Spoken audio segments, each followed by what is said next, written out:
Why was everyone laughing at the woman kneeling by the equipment shed? The morning sun caught something on her neck. Black ink. A date. 2019. Simple, precise, military clean, and they thought it was hilarious. "Look at that trash tattoo, Barbie," Staff Sergeant Blaze Thornton's voice carried across the Naval Special Warfare Training Facility like he owned it. Maybe he did. 6'4" of muscle and authority, casting a shadow over the small woman in faded gray coveralls. "Is that your death date?" 20 elite SEAL trainees erupted around her. The kind of laughter that draws blood without touching skin.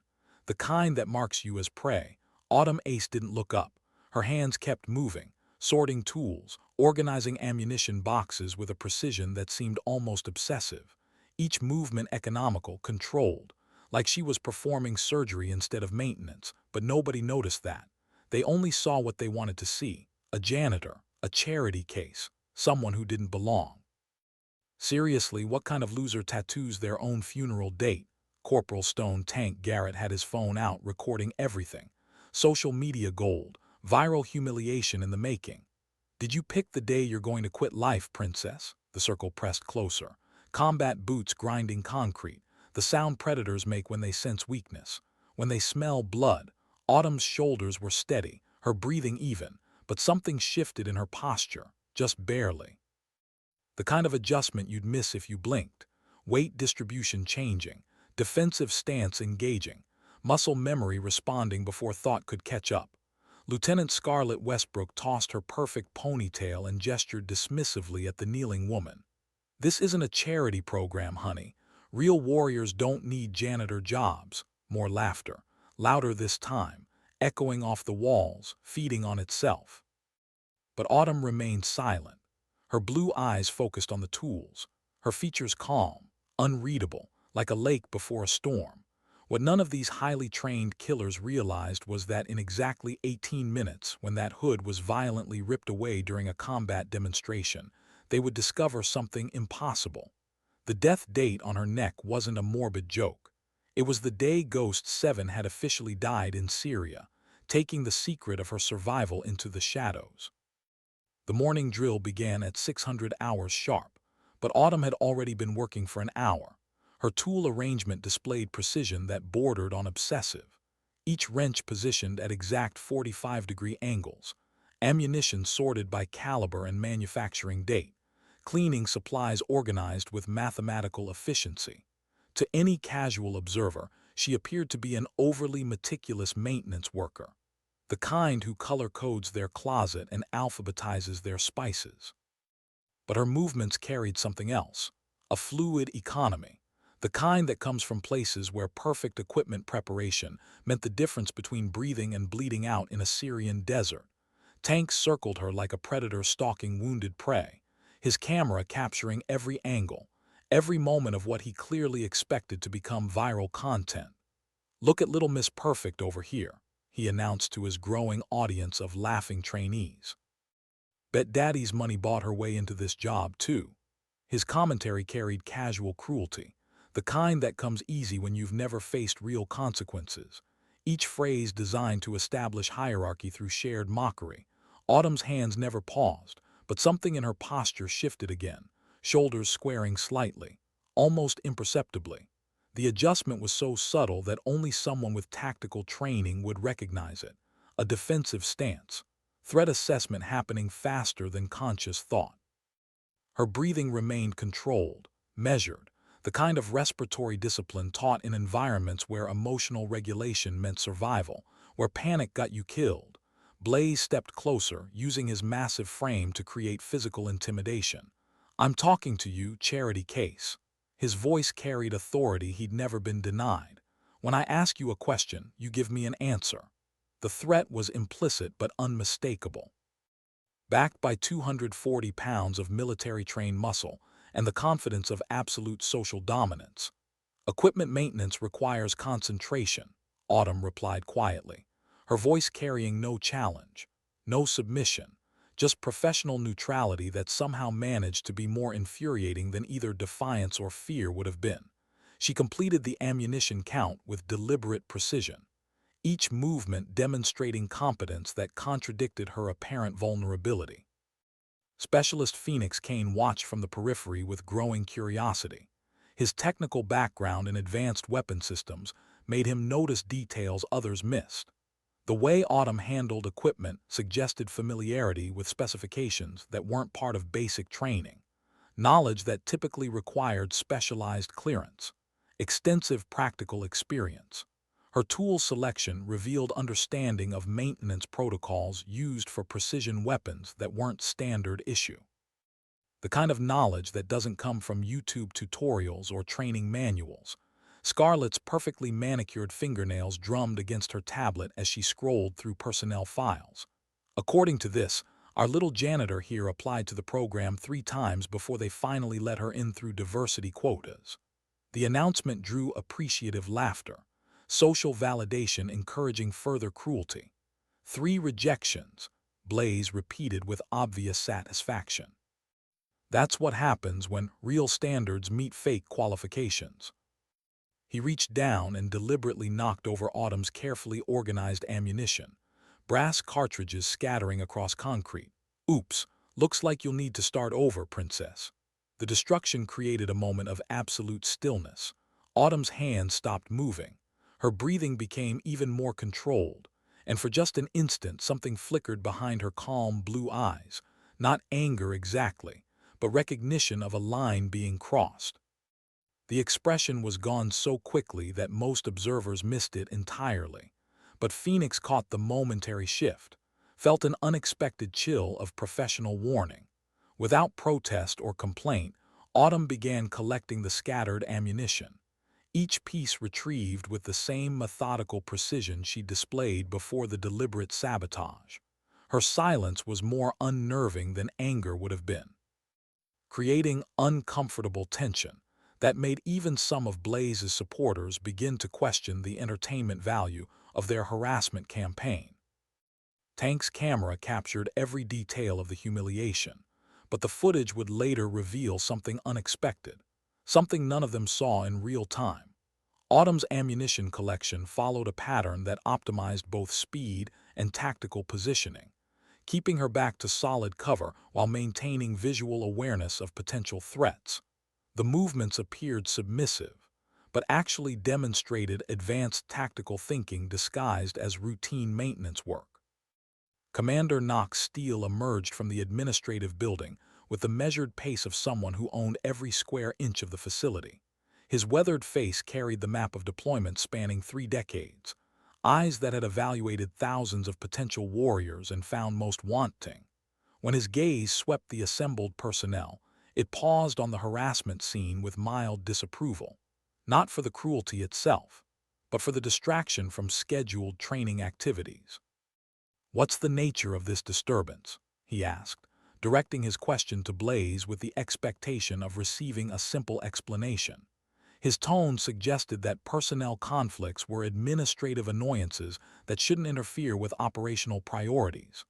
"Sir, maintenance worker seems confused about her role in today's exercises," Blaze responded with practiced deference, his earlier aggression masked by professional courtesy towards superior authority. "We were just clarifying that support personnel observe from appropriate distances." Commander Steele's expression suggested mild irritation at having to address such trivial matters. Maintenance personnel should focus on their assigned duties without disrupting training operations. Is that understood? The question was clearly directed at Autumn, carrying the assumption that she was the source of disruption rather than its target. "Yes, sir," Autumn replied, her voice carrying the same professional neutrality. No emotion, no protest, just acknowledgement of authority that satisfied Commander Steele's need to restore order and proceed with important business. There was something in her tone, something Phoenix couldn't quite identify, a quality that suggested she understood more than she was revealing. As Commander Steele departed to oversee morning combat demonstrations, the harassment campaign intensified, emboldened by perceived administrative approval. Tank's commentary became crueler, Blaze's physical intimidation more aggressive, Scarlett's dismissive gestures more theatrical, and Autumn continued her work, silent, controlled, waiting. But for what? That was the question nobody thought to ask. The question that would haunt them in 18 minutes when everything they thought they knew shattered against impossible reality. Sometimes the strongest people don't announce themselves. They simply endure, waiting for the moment when silence becomes the loudest sound in the room. What makes someone choose silence when words could end the pain? Autumn worked through the morning with mechanical precision, each task completed with the kind of attention that seemed excessive for simple maintenance duties. She cleaned weapons that didn't need cleaning, organized supplies that were already organized, moving through the facility like a ghost nobody wanted to see. The other maintenance workers kept their distance. They learned quickly that associating with the facility's designated target carried social costs they weren't willing to pay. Better to stay invisible, stay safe, let the sharks feed on someone else. The combat demonstration was scheduled for 800 hours, a routine exercise designed to showcase close-quarters combat techniques for visiting Pentagon officials evaluating training program effectiveness. Blaze had been selected to demonstrate tactical response scenarios, an honor that inflated his already considerable ego to dangerous proportions. The demonstration arena filled with personnel, trainees, instructors, administrative staff, and the Pentagon officials with their clipboards and evaluation criteria. Commander Steele stood at attention, his posture radiating military perfection as he prepared to showcase the facility's elite capabilities. Autumn was assigned to equipment preparation, the kind of background work that kept operations running but remained invisible to everyone who mattered. She moved through the arena setting up training weapons, arranging protective gear, her movements efficient and unobtrusive, the kind of person you look through rather than at. Tank positioned himself with optimal camera angles, ready to capture Blaze's performance for social media glory. Scarlett checked her appearance in her phone's front camera, preparing for her role as demonstration assistant. Phoenix monitored technical equipment from the control booth, his engineering background making him responsible for arena safety systems. The demonstration began with standard hand-to-hand combat scenarios, Blaze moving through techniques with practiced precision, his massive frame demonstrating power and control that impressed the Pentagon observers. Each move calculated for maximum visual impact, each strike landing with enough force to demonstrate capability without crossing into excessive aggression. Autumn stood near the equipment table, her posture relaxed but alert, watching with the kind of attention that might have seemed odd if anyone had bothered to notice her. But nobody did. She was furniture, background noise, invisible. Commander Steele narrated the demonstration with professional pride, explaining tactical principles and training methodologies, his voice carrying the confidence of someone showcasing a program he'd built over decades of military service. The Pentagon officials nodded approvingly, taking notes, checking evaluation criteria. Then came the scenario change. "We'll now demonstrate tactical response to hooded insurgent situations," Commander Steele announced. "Specialist Phoenix will operate our simulated hostile target." Phoenix moved from the control booth to the arena floor, pulling on the standard tactical hood used for training scenarios. The heavy fabric obscured his features completely. Anonymous, threatening, the kind of visual that played well in training demonstrations. But as Phoenix adjusted the hood, something went wrong. The chin strap caught on his equipment harness, twisting the fabric, cutting off his airway. His hands went to his throat, panic setting in as oxygen deprivation triggered primal survival responses. The demonstration ground to a halt, confusion rippling through the assembled personnel. Phoenix staggered, his movements becoming uncoordinated as hypoxia clouded his thinking. Blaze stepped forward to assist, but his size and aggressive approach only made things worse. Tank kept filming, uncertain whether this was part of the demonstration or actual emergency. Scarlett backed away, her training failing to provide appropriate response protocols for equipment malfunctions during scripted scenarios. Commander Steele's commands cut through the confusion. "Someone get that hood off him, now." But Phoenix's panicked thrashing made approach dangerous, his combat training kicking in unconsciously, striking at anyone who came close. creating a situation where assistance became hazardous. And that's when Autumn moved, not rushed, not dramatic, just purposeful, crossing the arena with economical speed that suggested muscle memory older than anyone realized. She approached Phoenix from his blind side, her movements telegraphing no threat, no aggression, just calm competence. Her hands went to the hood with precision that spoke of extensive experience with tactical gear, fingers finding the exact pressure points to release the twisted strap. The fabric came away smoothly, professionally. Phoenix gasped, sucking in oxygen as his vision cleared, his wild eyes finding the small woman who just saved him from suffocating in front of Pentagon observers and his entire facility. "Breathe slowly," Autumn said quietly. "Count to 4. Hold. Release to 6. Her voice carried authority that cut through Phoenix's panic, guiding him back to controlled respiration, the kind of coaching that comes from places where breath control meant survival. Phoenix followed her instructions, his breathing gradually normalizing.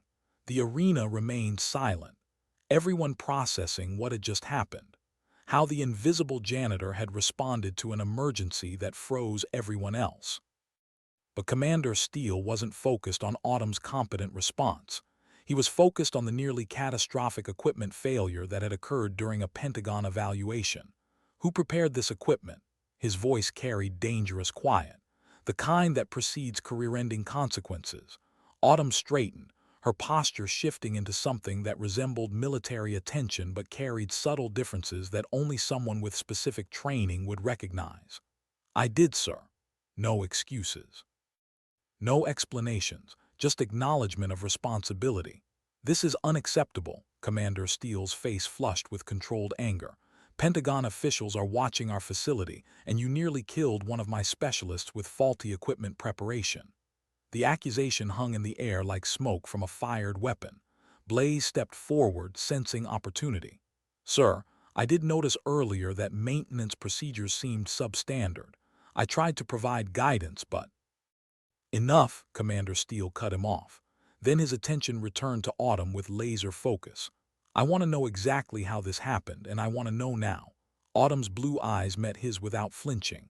"The equipment wasn't faulty, sir. The strap caught on Specialist Phoenix's harness during application, a scenario I should have anticipated during preparation." Her tone carried no defensiveness, just professional analysis of system failure. "Should have anticipated." Commander Steele's voice rose slightly. "Your job is to ensure equipment functions flawlessly. Lives depend on proper preparation." "Yes, sir." "Do you understand the severity of what nearly occurred here?" "Yes, sir." "Then explain to me why I shouldn't have you removed from this facility immediately." The question wasn't rhetorical. It was an execution order waiting for justification. Autumn stood silent for a long moment, her breathing controlled, her posture steady, and something in her expression shifted, just barely, like a door opening to reveal a room nobody knew existed. "Permission to demonstrate proper hood application procedures, sir." The request was so unexpected that Commander Steele actually paused. "What?" "If I demonstrate correct application technique, it might prevent future incidents." Her voice carried the same professional neutrality. But there was something underneath it now. Something that made Phoenix's technical instincts flare with warning signals he couldn't quite identify. Commander Steele glanced at the Pentagon observers, saw their interest piqued by the unexpected turn in demonstration proceedings, recognized an opportunity to transform near disaster into teaching moment. "Very well," he said finally. "Show me proper procedure." Autumn moved to the equipment table and selected a fresh tactical hood, her movements economical, practiced. She turned to face the assembled personnel, holding the hood with a familiarity that seemed odd for someone whose job was supposedly just basic equipment preparation. "Tactical hoods serve multiple operational purposes," she began, her voice carrying across the arena with unexpected authority. "Vision restriction for training scenarios, identity concealment for classified operations, psychological impact for tactical advantage." She demonstrated the proper way to position the hood, her hands moving with precision that suggested thousands of hours of practical experience. "The key is understanding the difference between training application and operational deployment." As she spoke, Autumn pulled the hood over her own head, the heavy fabric obscuring her features completely, her voice becoming muffled but still clear. In training environments, comfort and safety are priorities. But in operational theaters, she paused, her hooded head tilting slightly. In operational theaters, the hood becomes part of your identity, your shield, your weapon. Her hands went to the hood's edge, preparing to remove it. And when the mission requires revelation, proper removal technique ensures tactical advantage is maintained rather than compromised. She pulled the hood off in a single smooth motion, and the world stopped, because underneath the hood everything had changed. Autumn's hair, previously tied back in a simple maintenance worker's style, now fell around her face in a way that revealed what the hood had been concealing. The neck tattoo, the date, 2019. But now, with the hood removed and her posture shifted into something that couldn't be mistaken for anything other than military precision, everyone could see what they'd been too blind to notice before. That date wasn't random, and Autumn Ace wasn't a janitor. The silence in the arena was absolute, heavy, suffocating in its completeness, because 20 elite SEAL trainees were suddenly remembering every cruel word, every mocking laugh, every dismissive gesture, and realizing they'd been aimed at someone whose shoes they weren't qualified to shine. Sometimes the most dangerous people are the ones you never see coming, and sometimes silence isn't weakness, it's strategy. Have you ever watched someone's entire world collapse in real time? Commander Steele's face went through a progression of expressions that would have been comical if the situation weren't so absolutely terrifying for everyone involved. Confusion, recognition, disbelief, then something close to panic. His hand moved to his tablet with the kind of urgency usually reserved for incoming fire alerts, his fingers shaking slightly as he pulled up classified personnel files that required 3 separate security authorizations just to access. The arena remained frozen, everyone processing, nobody quite believing what their eyes were telling them. Autumn stood there, hood in hand, her posture now unmistakably military. The kind of bearing that comes from places where perfection isn't aspiration, it's survival. Her blue eyes swept the assembled personnel with calm assessment. Recording. Cataloging. The way predators memorize terrain before making decisions about threat response. Ghost 7, Commander Steele whispered, the words barely audible but carrying across the silent arena like thunder. You're supposed to be. He couldn't finish the sentence, couldn't reconcile the KIA report from Syria with the woman standing in front of him, the woman they'd all been mocking for weeks. Phoenix felt his blood run cold.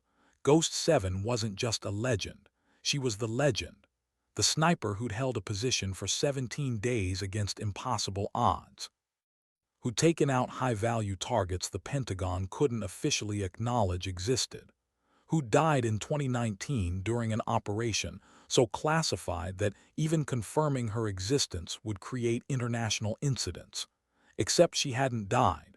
She'd become something else, something that existed in the shadows between official records and operational necessity. Tank's phone slipped from his hands, clattered against the concrete, the sound abnormally loud in the absolute silence. All his viral content, all his mocking commentary, every cruel word and dismissive gesture, recorded, preserved, aimed at someone who could probably kill everyone in this arena before they realized she'd moved. Scarlett's perfect confidence evaporated, her face going pale as she remembered every condescending comment, every dismissive gesture. Every moment she treated Ghost 7 like furniture, like someone beneath notice, beneath respect.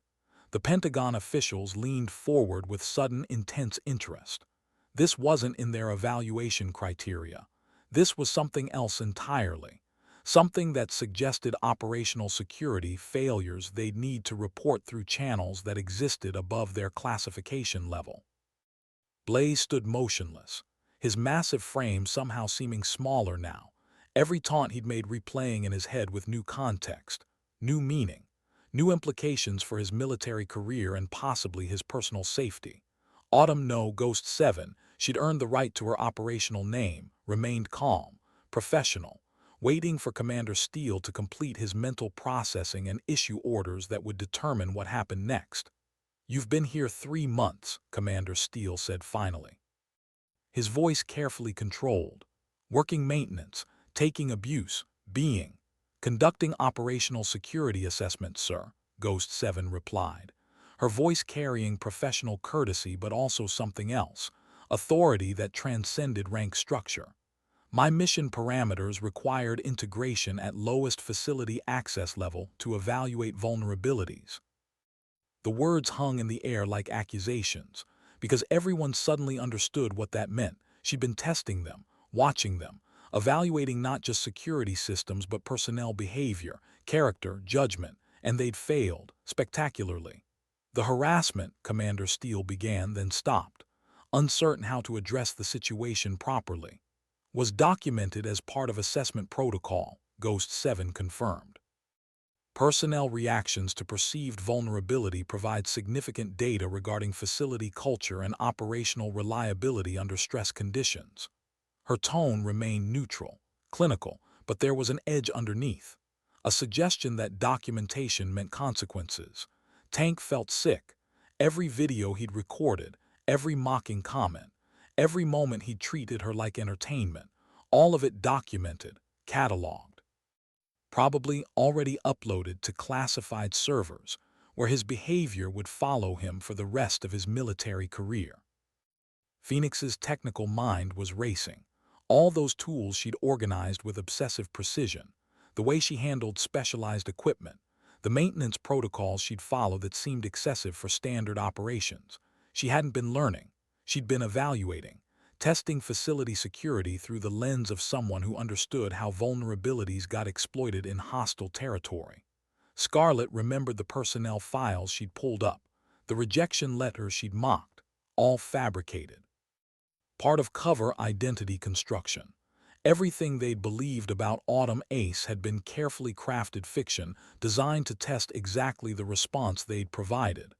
And they'd responded with cruelty, with harassment, with behavior that suggested they couldn't be trusted when it actually mattered.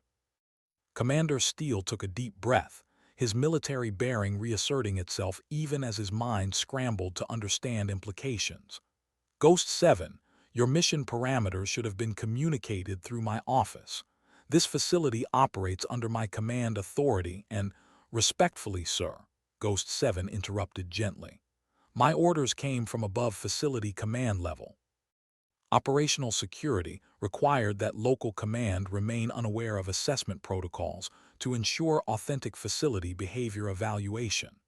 The statement was diplomatic but devastating, because it meant someone higher up the chain had decided Commander Steele's facility needed scrutiny, needed testing, and had sent one of the military's most lethal operators to conduct that evaluation while disguised as the most vulnerable person they could construct. "The Pentagon officials," Commander Steele said slowly, realization dawning. "They're not here for standard training evaluation." "No, sir," Ghost 7 confirmed. "They're here to review my assessment report and determine whether facility security protocols require comprehensive restructuring." The words fell like hammer blows, every person in that arena suddenly understanding that their behavior toward the perceived janitor hadn't just been cruel, it had been career-defining, documented, evaluated, reported to people who made decisions about military futures. Blaze's earlier confidence crumbled completely. Every word he'd said, every physical intimidation technique he'd used, all of it captured not just on Tank's phone but in official operational reports that would be read by people who controlled assignments, promotions, security clearances. "Permission to continue mission briefing, sir." Ghost 7's question pulled everyone back to the present moment. Commander Steele nodded, his face carefully neutral despite the chaos clearly happening behind his eyes. Ghost 7 moved to the arena's tactical display system, her fingers navigating classified interfaces with the ease of someone who helped design them. The screen flickered to life showing facility schematics, security protocols, personnel assignments. "For the past 3 months, I've been conducting comprehensive assessment of facility vulnerabilities," she began, her voice shifting into briefing mode, professional, thorough, absolutely terrifying in its implications. Primary mission objective was evaluation of facility resistance to hostile intelligence penetration through social engineering and personnel exploitation. Images appeared on screen, photographs, video clips, documentation that made everyone's blood run cold, because there they were, all of them, captured in moments they'd thought were private, moments they'd assumed no one important was watching. Secondary objective involved assessment of personnel judgment under conditions designed to test character rather than combat capability. More images, Tank's social media posts, Scarlett's dismissive gestures, Blaze's physical intimidation techniques, all documented with timestamps and behavioral analysis that read like indictments. Hostile intelligence services specifically target military personnel who demonstrate poor judgment, susceptibility to social pressure, and tendency toward abuse of perceived power advantages. Her words were clinical but devastating, because she was describing them, describing behavior they displayed while thinking no one who mattered was paying attention. Phoenix felt a strange mix of relief and horror. He'd been curious about her, uncertain. But he hadn't participated in the harassment campaigns. His technical background had made him notice inconsistencies in her cover story, rather than accept surface appearances and exploit perceived vulnerability. Specialist Phoenix demonstrated enhanced observation capabilities and restraint under social pressure, Ghost 7 noted, her eyes finding him briefly. Assessment recommends consideration for advanced technical security assignments. Small mercy in a devastating evaluation, but Tank, Scarlett, and Blaze weren't receiving similar acknowledgments. Their images remained on screen, their documented behaviors providing clear evidence of judgment failures that hostile intelligence services would absolutely exploit. The facility's response to perceived vulnerability within its personnel structure revealed significant security risks, Ghost 7 continued. Harassment patterns, failure of leadership to intervene appropriately, and general acceptance of abuse targeting individuals perceived as weak create exploitable vulnerabilities that hostile services have successfully leveraged in other military contexts. Commander Steele's face was ashen, because this wasn't just about hurt feelings or inappropriate behavior. This was about national security, about facility compromise risks that could cost lives and compromise operations. The Pentagon officials were taking extensive notes, their expressions suggesting that Ghost 7's assessment had confirmed suspicion that led to this evaluation in the first place.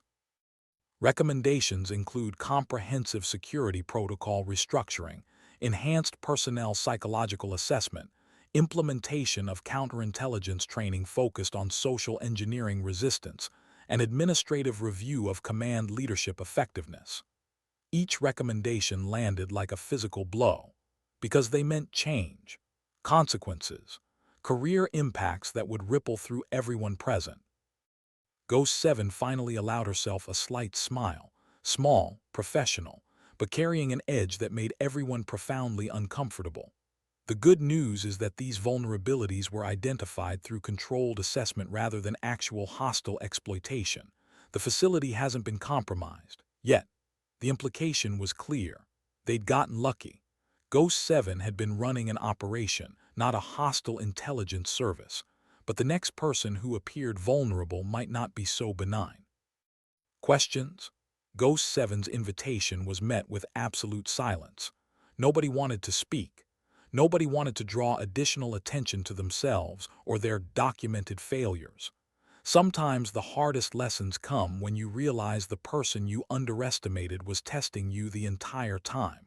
And sometimes the mirror they hold up reveals exactly who you've become. What do you do when you realize you've been living inside someone else's mission? The briefing continued with methodical precision. Ghost 7 moving through facility vulnerabilities with the kind of detailed analysis that suggested months of careful observation. Every weakness identified, every security gap documented, every personnel failure cataloged with brutal efficiency. She showed them how Tank's social media presence created exploitable intelligence opportunities. How his documented behavior toward perceived vulnerable personnel made him prime target for hostile recruitment through manipulation of ego and desire for social validation. Tank watched his military career disintegrate in real time, displayed on tactical screens for Pentagon evaluation. The footage was damning not because it showed illegal activity, but because it revealed character vulnerabilities that enemy intelligence services trained specifically to exploit. Scarlett's documented use of personnel files for harassment purposes demonstrated security protocol violations and susceptibility to status-driven manipulation. The kind of behavioral patterns that made someone vulnerable to blackmail, coercion, pressure campaigns, designed to extract classified information through psychological leverage rather than technical hacking. Her perfect appearance and social confidence, once seen as leadership qualities, now revealed as potential security liabilities. Blaze's physical intimidation techniques and abuse of authority created multiple failure points. His need for dominance and social validation made him vulnerable to manipulation through ego appeal and false authority acknowledgement, the kind of psychological profile that hostile intelligence services specifically targeted for cultivation and eventual compromise. Each documented incident was paired with analysis showing how similar patterns had led to actual security breaches in other military contexts. Real operations compromised, real personnel turned, real consequences that went beyond hurt feelings into classified operations failures that cost lives and national security advantages. Commander Steele stood rigid, watching his facility's culture dissected with surgical precision. Every leadership failure highlighted. Every moment he dismissed personnel conflicts as administrative annoyances, now reframed as security vulnerabilities that should have triggered immediate intervention and assessment. The Pentagon officials' expressions grew more serious with each revelation, their note-taking becoming more extensive, their sidebar conversations suggesting that Ghost 7's assessment was exceeding even their worst expectations about facility vulnerability. But Ghost 7 wasn't just delivering criticism. She was providing solutions. Her briefing shifted into recommended countermeasures, enhanced psychological assessment protocols, counterintelligence training focused on recognizing and resisting social engineering tactics, leadership development programs emphasizing character evaluation and appropriate intervention strategies. Phoenix found himself mentioned repeatedly in positive contexts. His technical background and analytical approach to unusual situations highlighted as model behavior for security-conscious personnel.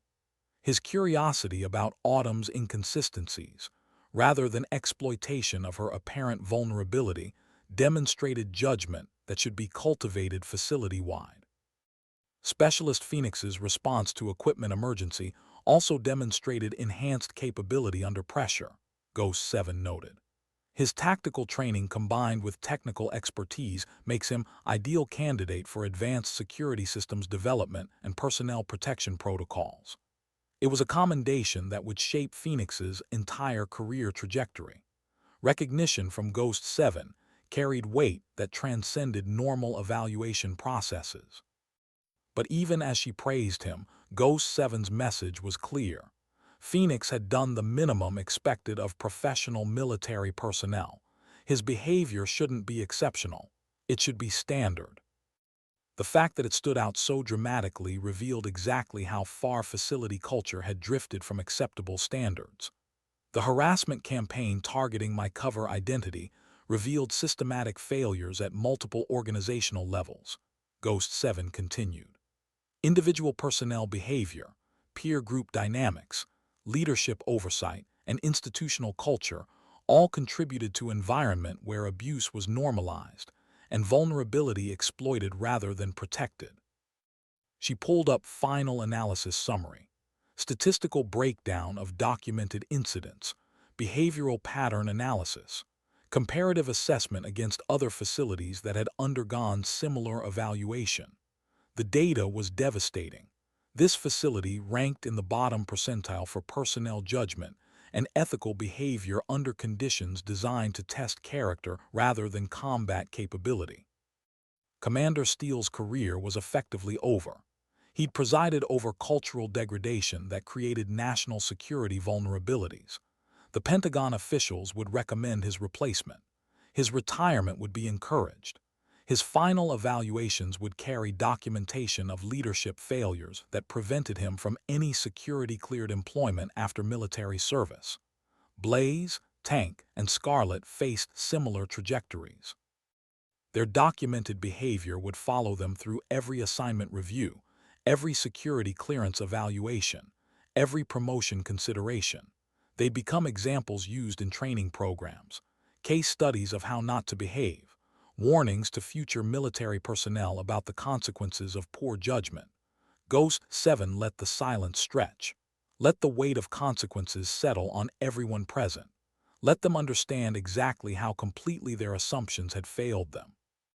However, she said finally, and everyone leaned forward desperately hoping for mercy, documented failures can become learning opportunities if personnel demonstrate genuine commitment to behavioral change and enhanced security consciousness. It wasn't forgiveness. It was conditional reprieve, a chance to recover from catastrophic failure through sustained demonstration of improved judgment and professional behavior. Specialist Phoenix will assume enhanced responsibilities for facility technical security and counterintelligence system development, Ghost 7 announced. Corporal Garrett will undergo comprehensive retraining in communication security and social media awareness, with focus on protecting military personnel from hostile targeting through digital platforms. Tank nodded frantically, grateful for any opportunity to salvage something from the wreckage of his military career. Lieutenant Westbrook will participate in advanced leadership development with emphasis on ethical command practices and appropriate response to personnel vulnerability. Scarlett's relief was visible. She'd expected court-martial. Instead, she was getting second chance wrapped in serious professional development requirements. Staff Sergeant Thornton will complete extensive training in counterintelligence operations and security assessment, with specific focus on recognizing and responding appropriately to potential hostile manipulation attempts. Blaze's expression suggested he understood exactly what was happening.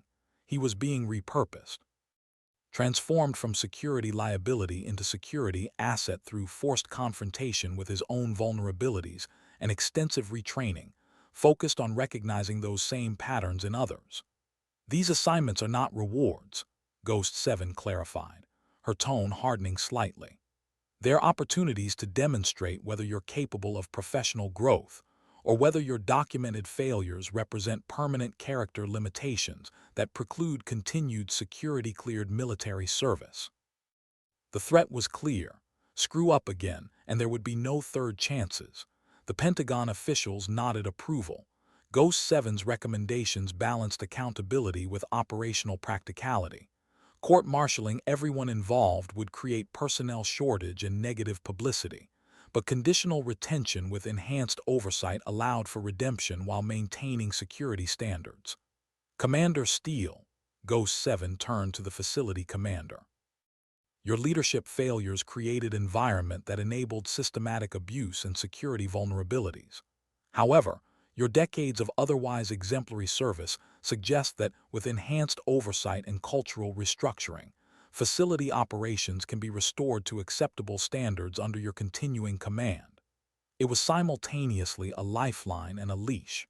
Commander Steele would keep his command, but under scrutiny that wouldn't allow future failures. His retirement would still happen, but it would be on his terms rather than through forced removal. "Thank you," Commander Steele said quietly, professional courtesy despite personal devastation. "My priority will be implementing recommended changes immediately and comprehensively." Ghost 7 nodded acknowledgement.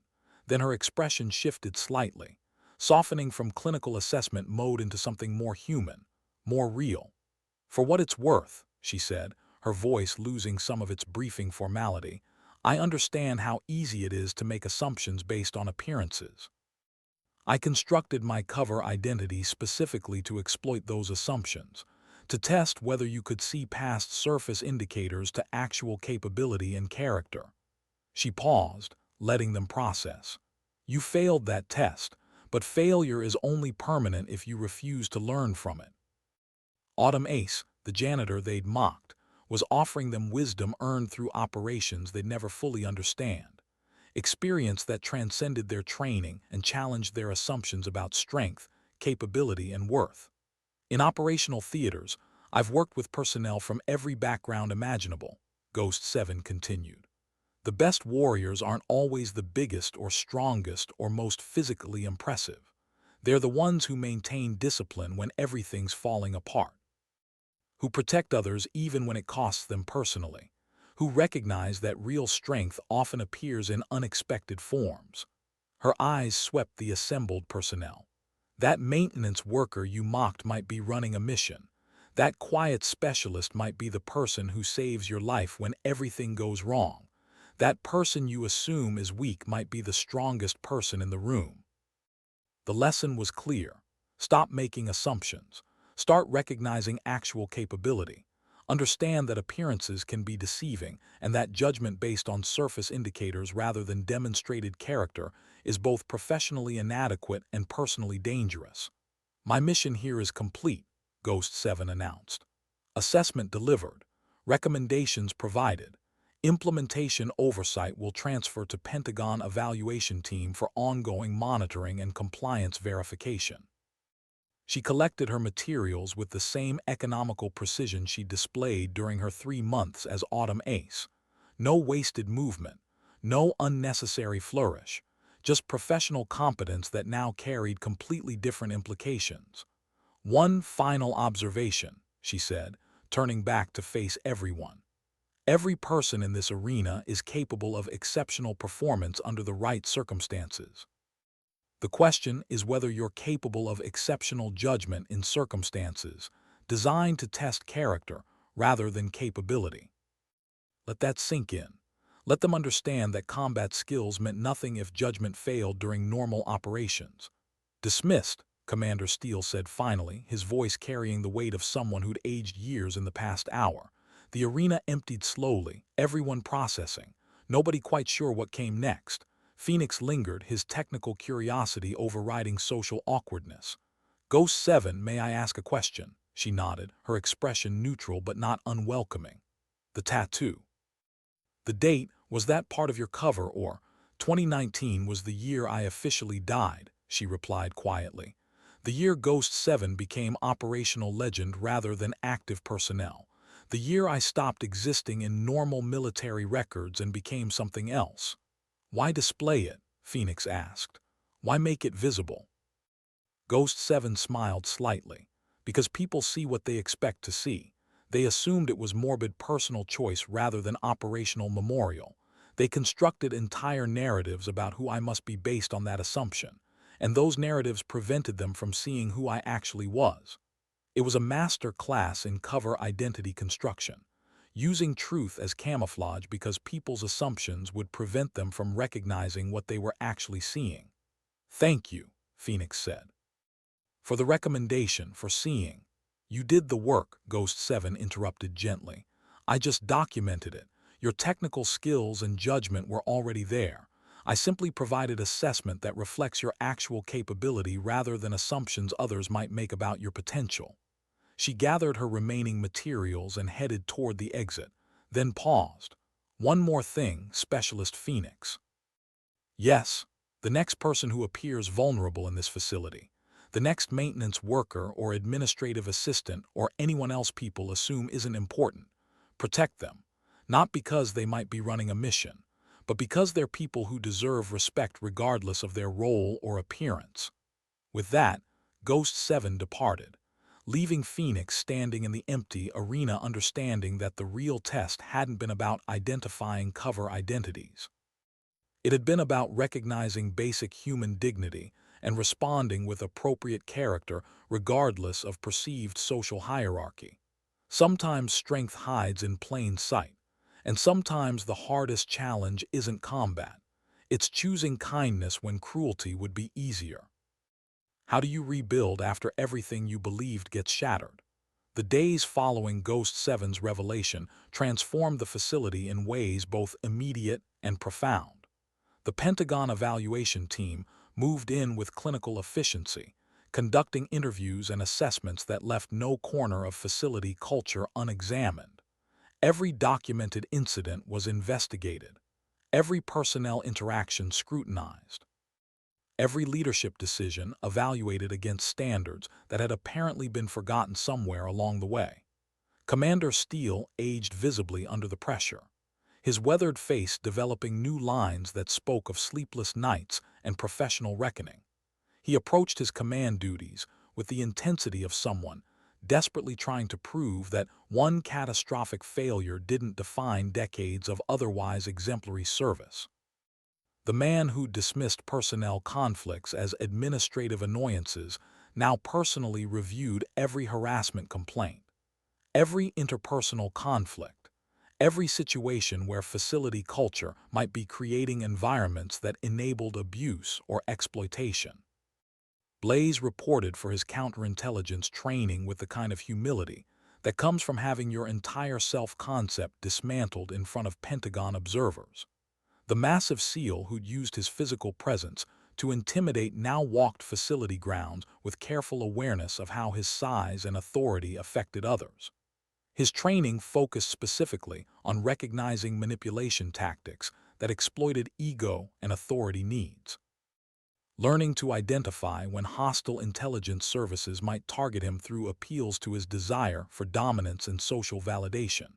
The instructors showed him case studies, real operations where personnel with his exact psychological profile had been compromised through carefully constructed approaches that validated their ego while extracting classified information. It was sobering, terrifying, and effective in ways that traditional security training had never been. Tank's social media accounts went dark, his viral content aspirations replaced by comprehensive training in communication security and digital vulnerability. He learned how hostile intelligence services scraped social media for personnel information, how seemingly innocent posts created targeting opportunities, how documented behavior toward others revealed character vulnerabilities that made someone exploitable. The technical training suited his natural inclinations toward digital communication, but now his skills were being channeled into protective purposes rather than personal glorification.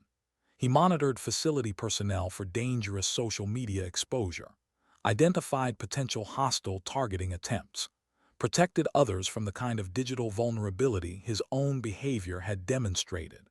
Scarlett's leadership development was perhaps the most intensive of all, because her use of personnel files for harassment purposes had revealed not just poor judgment, but fundamental misunderstanding of what leadership actually meant. Her training focused on ethical command practices, appropriate use of authority, recognition of power dynamics and responsibility to protect rather than exploit those with less institutional power.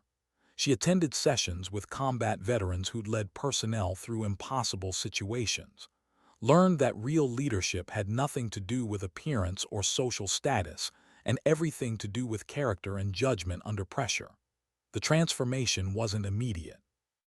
Years of conditioning toward competition and status seeking didn't evaporate in weeks, but she began to understand that the perfect appearance she'd cultivated meant nothing if it masked character failures that made her dangerous to those under her authority. Phoenix's enhanced responsibilities came with resources that reflected Ghost 7's assessment of his potential. He was given access to classified security protocols, advanced technical training, introduction to intelligence community personnel who operated in shadows between official military structure and operational necessity. His engineering background combined with demonstrated judgment made him ideal for developing next-generation facility security systems, technology that wouldn't just protect against external threats, but would monitor internal culture and personnel interactions for patterns that suggested vulnerability to hostile exploitation. It was fascinating work, the kind that merged technical challenge with human psychology in ways that pushed boundaries of what security systems could accomplish. But it also carried weight, because his systems would determine whether future Ghost 7 assessments found similar vulnerabilities or whether facility culture had actually transformed. The Pentagon evaluation continued for weeks. Interviews, assessments, scenario testing designed to determine whether documented behavioral changes represented genuine transformation or temporary performance until oversight ended. Personnel who'd watched the harassment without intervening faced their own reckoning, because passive acceptance of abuse made them complicit, created environments where cruelty became normalized and dignity became optional. Some personnel washed out entirely, their documented failures and resistant attitudes suggesting they weren't capable of meeting enhanced standards. Others committed to genuine change, recognizing that their behavior had fallen short and dedicating themselves to professional growth that honored both military values and basic human decency. Commander Steele implemented new training protocols that emphasized character evaluation alongside combat capability. Scenarios designed to test judgment in situations where doing the right thing carried social costs or contradicted peer pressure. The training was uncomfortable, forcing personnel to confront their own capacity for cruelty and examining whether they had the courage to intervene when others were being harmed. Success metrics shifted. Combat performance remained important, but judgment evaluation became equally weighted. Personnel could no longer excel through physical capability alone. They had to demonstrate character that suggested reliability under conditions that tested ethics rather than just skills. Facility culture transformed slowly, the kind of fundamental change that requires sustained effort and consistent leadership rather than dramatic gestures. The maintenance workers who'd avoided autumn ace to protect themselves now understood that their self-preservation had enabled abuse. They made different choices when faced with similar situations, standing with rather than apart from those who appeared vulnerable. The training scenarios included detailed case studies of Ghost 7's assessment. Personnel analyzed their own behavior, identified decision points where they could have chosen differently, understood how small choices about kindness or cruelty accumulated into culture that either protected or exploited those with less institutional power. Tank's footage of the harassment campaign became training material, not for entertainment, but as cautionary example of how quickly poor judgment could escalate and how permanently it could be documented. The trainees watched Tank's earlier self performing casual cruelty for social media validation, saw how his need for viral content had blinded him to the humanity of his target, recognized patterns in their own behavior that paralleled his documented failures. The training concluded with Ghost 7's reveal, watching the moment when Autumn Ace pulled off the hood and everything everyone believed shattered against impossible reality. The trainees' reactions to that footage revealed their capacity for growth. Some felt vindication that their earlier instincts about Autumn had been correct, proof that they'd recognized something others missed. Others felt profound shame, understanding that they'd failed a test that measured character rather than capability. The best trainees felt something more complex, gratitude that Ghost 7 had identified their vulnerabilities through controlled assessment rather than hostile exploitation. Understanding that her mission had provided opportunity for growth that actual enemy operations wouldn't have offered. Phoenix received notification of his next assignment 3 months after Ghost 7's departure: advanced technical security development at facilities that were undergoing similar assessments. His role would be implementing lessons learned from Ghost 7's evaluation, ensuring that other facilities didn't develop the same cultural vulnerabilities that had plagued this one. Before he departed, he returned to the equipment shed where everything had started. The concrete walls that had witnessed Autumn Ace's patient endurance of 3 months of harassment, the space that had become symbolic of facility transformation from toxic culture to enhanced security consciousness. He found Commander Steele there, the older man standing quietly, his expression carrying the weight of lessons learned at tremendous professional cost.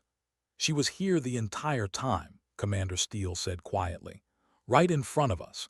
And we didn't see her, didn't protect her, didn't recognize that our treatment of the most vulnerable person in our facility revealed everything about our actual character. Phoenix nodded. But we learned, sir. The facility is different now. Better. Because she was patient enough to teach us, Commander Steele replied. Because she endured 3 months of abuse to document our failures thoroughly enough that we couldn't deny them or rationalize them away. Silence stretched between them, comfortable rather than awkward. Two men understanding that they'd been granted mercy they hadn't deserved and second chances they needed to honor through sustained improved behavior. Do you know where she is now? Phoenix asked finally. Commander Steele smiled slightly. Somewhere a person who appears vulnerable is being watched, protected, assessed, and somewhere people who should know better are being tested to see if they'll recognize basic human dignity or exploit perceived weakness. She's running another mission. She's always running a mission, Commander Steele confirmed, because there's always another facility that needs assessment. Always another group of military personnel who need to learn that strength appears in unexpected forms, and that judgment based on appearance rather than character is professionally inadequate and personally dangerous. Phoenix understood. Ghost 7 had become something beyond normal military structure. A legend that moved through shadows between official operations and operational necessity, teaching lessons that couldn't be delivered through standard training, identifying vulnerabilities that required exposure before they could be addressed. She saved us, Phoenix said quietly. She gave us chance to be better than we demonstrated, to learn from failure rather than being destroyed by it. Yes, Commander Steele agreed. And the best way to honor that mercy is ensuring that future personnel never need similar lessons, that facility culture protects rather than exploits, that the next person who appears vulnerable finds dignity rather than harassment. They stood together in the equipment shed that had witnessed transformation, understanding that Ghost 7's mission had accomplished something beyond security assessment. She'd provided mirror that forced them to see themselves clearly. Recognize failures they'd rationalized or ignored, choose whether they'd grow from exposure or resist lessons that challenged their self-perception. The facility had chosen growth, imperfect, ongoing, but genuine. Sometimes mercy looks like exposure. Sometimes growth comes from forced confrontation with your own failures. And sometimes the person who saves you is the one you never saw coming. Where does a ghost go when the mission ends? 6 months after Ghost 7's revelation, the facility had become case study in successful cultural transformation. Pentagon evaluations showed measurable improvement across every metric that mattered. Harassment incidents down to near zero. Personnel judgment scores elevated to top facility percentile. Security consciousness enhanced through training that emphasized character alongside capability. The transformation appeared complete. But those who'd lived through Ghost 7's assessment understood something deeper. The change wasn't just about improved metrics or satisfied Pentagon observers. It was about fundamental shift in understanding what strength actually meant and how dignity should be protected regardless of someone's apparent vulnerability or institutional power. Blaze completed his counterintelligence training with distinction. His psychological profile, once exploitable liability, now became asset that made him especially effective at recognizing manipulation tactics in others. His size and authority still commanded attention, but now he used that presence to protect rather than intimidate, standing with vulnerable personnel rather than exploiting them. The man who'd mocked Autumn Ace's tattoo now wore his own, simple letters on his forearm. Dignity first. Reminder of lessons learned when he'd been forced to confront the worst version of himself and choose whether he'd grow from that exposure or let it define him permanently. Tank's technical skills in communication security made him valuable asset for protecting military personnel from digital targeting. His earlier social media aspirations transformed into protective expertise that identified hostile intelligence attempts to exploit personnel through carefully constructed online manipulation. He monitored facility social media presence, with intensity born from understanding exactly how dangerous casual digital exposure could be. His own documented failures became teaching examples he shared willingly, proof that someone could recover from catastrophic judgment failures through sustained commitment to improved behavior and professional growth. Scarlett's leadership development continued beyond initial training requirements. She sought advanced coursework in ethical command practices, mentorship from female military leaders who'd navigated male-dominated environments without compromising their values or exploiting those with less institutional power. Her perfect appearance remained, but now it was just surface characteristic rather than central identity. She understood that real leadership had nothing to do with how you looked and everything to do with how you treated others when nobody important was watching. Phoenix's security systems were implemented across multiple facilities. Technology that monitored not just physical security but cultural indicators that suggested environments where harassment might flourish and dignity might be compromised. His engineering background had created something revolutionary. Systems that could identify vulnerable personnel before hostile intelligence services did. That could alert leadership to toxic cultural patterns before they created exploitable security liabilities. The work carried Ghost 7's influence, her assessment methodology, her understanding that security wasn't just about walls and weapons but about character and culture, and whether facilities protected all their personnel or just those with institutional power. Commander Steele's retirement came quietly. No dramatic ceremony. Just professional transition that acknowledged decades of mostly exemplary service, alongside acknowledgement of leadership failures that had required extensive corrective action. His final evaluation included both commendation for facility transformation and documentation of the vulnerabilities that had necessitated Ghost 7's assessment. He'd leave military service with dignity, but also with understanding that his legacy was complex. Achievement mixed with failure. Success measured by capacity for growth rather than absence of mistakes. On his final day, he returned once more to the equipment shed, the space that had witnessed everything, where Autumn Ace had endured patient harassment while documenting facility failures with precision that would force transformation, where Ghost 7 had been revealed, where lessons had been learned at tremendous cost.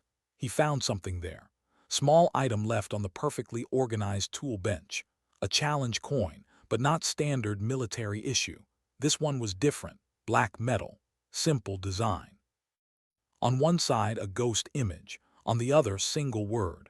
Dignity. No note. No explanation. But Commander Steele understood. Ghost 7 had left this. Acknowledgement that despite catastrophic initial failures, the facility had ultimately chosen growth over resistance, had honored her mercy through genuine transformation rather than temporary performance. He held the coin carefully, understanding its weight went beyond physical metal. This represented connection to something larger than normal military structure, recognition from legend who operated in shadows between official records and operational necessity. Commander Steele placed the coin in his pocket, carried it with him through retirement and beyond. Reminder of lessons learned when forced to confront his own leadership failures and choose whether he'd grow from that exposure or resist transformation that challenged his self-perception. Phoenix received similar coin 3 months later, left in his secure workspace without explanation or ceremony. His included different inscription on the reverse. Observer.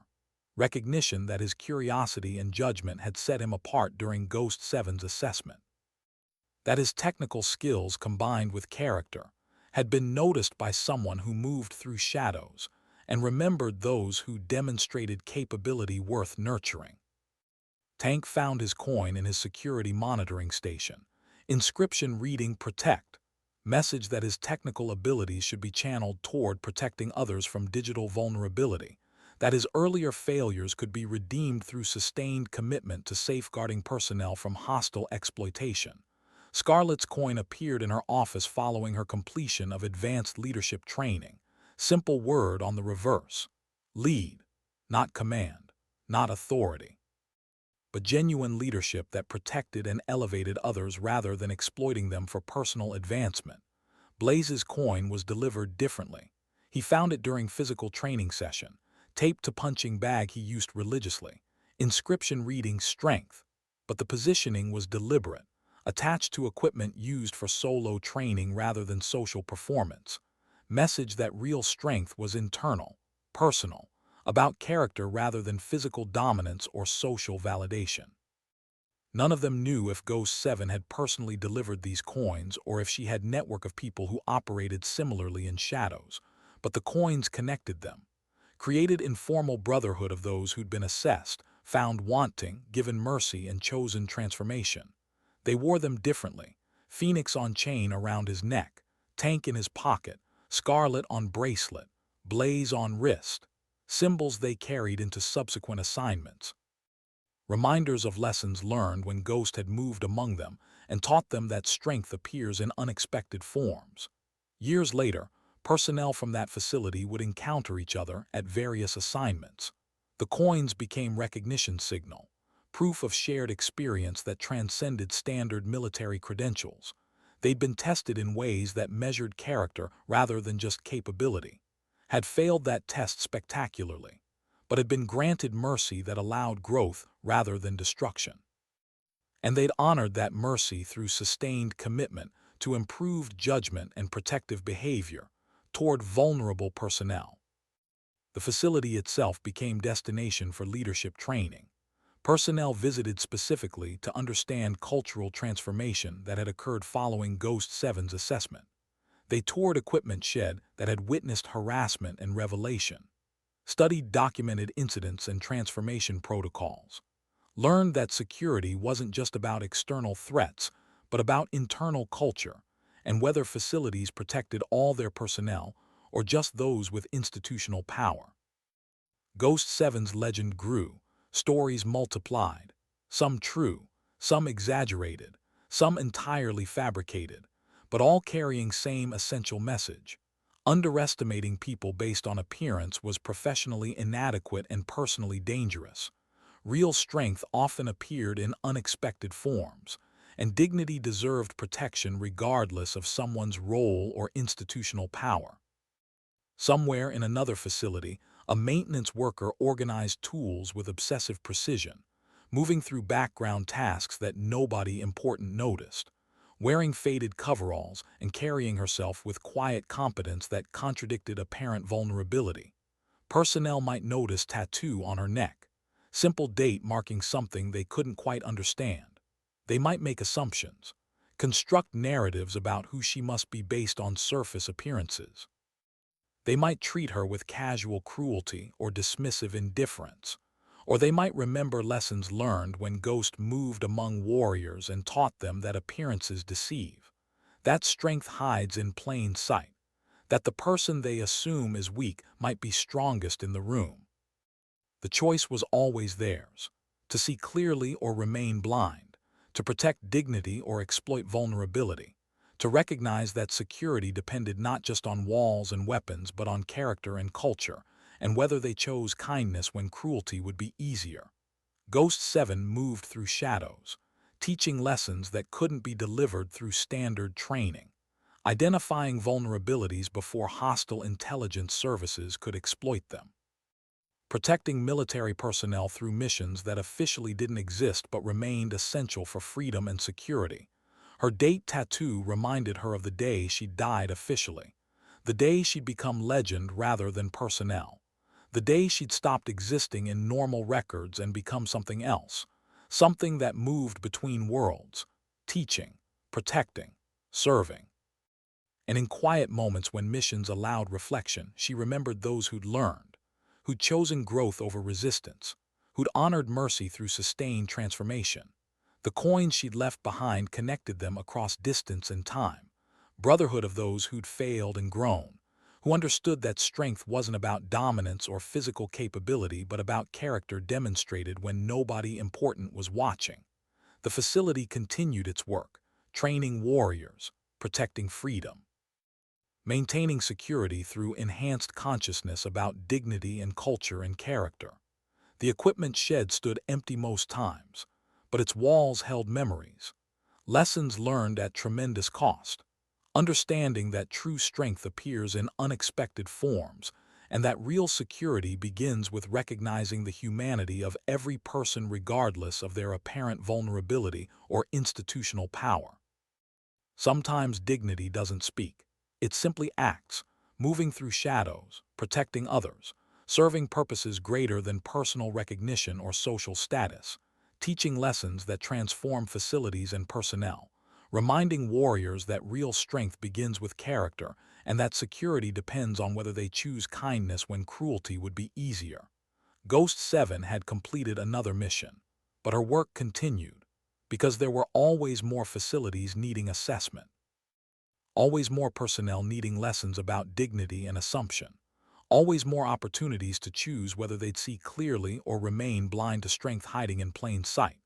The legend lived on, not through dramatic stories or heroic tales, but through quiet impact on culture and consciousness, through enhanced security that protected all personnel, through warriors who remembered that appearances deceive and that real strength transcends surface indicators and social expectations.